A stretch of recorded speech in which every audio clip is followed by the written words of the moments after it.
Morning friend, নতুন একটা video নিয়ে চলে এলাম। যারা গাটি কচুর তরকারি পছন্দ করো না, এটা তাদের জন্য খুব সুন্দর করে। প্রথমে কড়াইতে তেল ঢেলে নিলাম। তেলটা একটু গরম হবে, শুকনো লঙ্কা এবং জিরে ফোড়ন দিয়ে দিলাম। আর এটা একটু ওয়েট করে যেতে হবে, কারণ শুকনো লঙ্কার যে স্মেলটা ওটা যাতে তেলের মধ্যে ছড়িয়ে যায়, যাতে স্মেলটাও সুন্দর পাওয়া যাবে।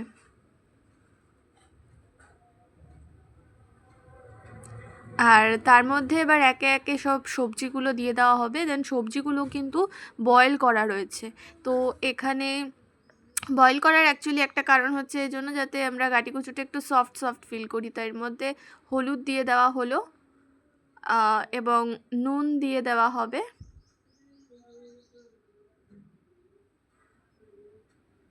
তো অ্যাকচুয়ালি নুনটা হচ্ছে তোমরা নিজেদের পরিমাণ মতো দিয়ে নেবে। পরিমাণ মতো বলতে মানে যে অনেকে কম খায়, অনেকে বেশি, মানে বেশি বলতে লিমিটেড খায়।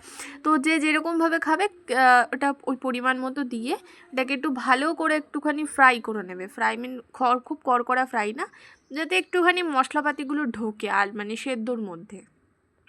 তো এটা হচ্ছে তোমার আদা জিরে লঙ্কা আর টমেটো, এটা হচ্ছে তোমার চালমগজ আর পোস্ত বাটা।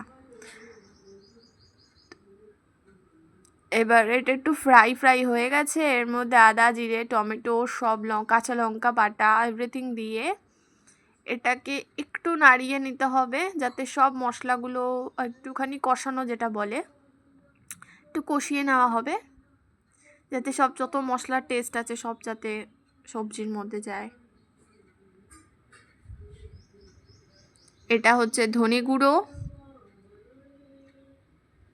গুঁড়ো দিলে প্রত্যেকটা রান্নাতেই, বিশেষ করে নিরামিষ রান্নাগুলোতে ধনে গুঁড়ো দিলে।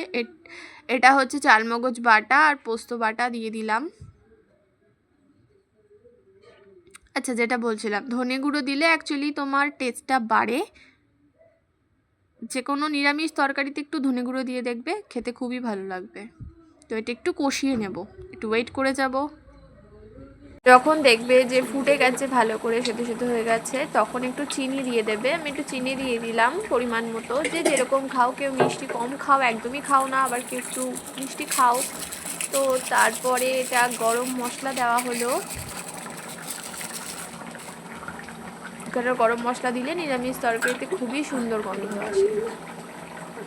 আর ঘি মেশানো হলো, যেহেতু আমরা প্রত্যেকটা রান্নায় আমরা অ্যাকচুয়ালি ঘি মেশাই, যেহেতু আমরা গোপালকে দিয়ে তারপর ওইটা মানে গ্রহণ করি প্রসাদন হিসাবে। তো তাই জন্য প্রত্যেকটা রান্নায় আমরা ঘি দিই। এবার অনেকে দেয় না, তো তোমাদের মতো, তোমাদের চয়েস মতো এই জিনিসটা করে নেবে। ঘি দিলে দেবে, আর না দিলে, কিন্তু ঘি দিলে অ্যাকচুয়ালি গন্ধটা, যারা খেতে চায় না গাটি কচু, তো তাদের জন্য ঘি দিয়ে যদি বানাও গাটি কচু, আলাদাই গন্ধ, খুবই সুন্দর টেস্ট হয়। আমাদের গাটি কচুর তরকারি রেডি। যারা খেতে চাও না তারা এভাবে করতে পারো রান্নাটা।